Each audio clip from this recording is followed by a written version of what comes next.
আজকে আমরা নাচের কিছু মুদ্রা দেখে নেব।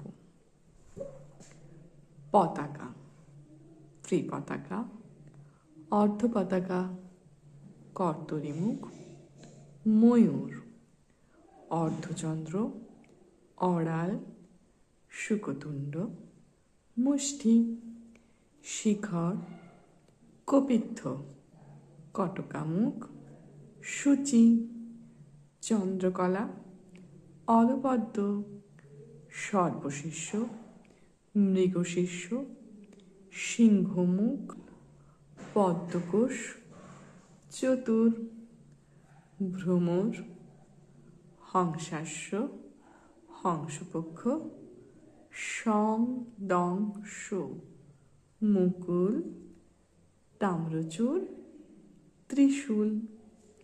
তোমরা অবশ্যই কমেন্টে জানিও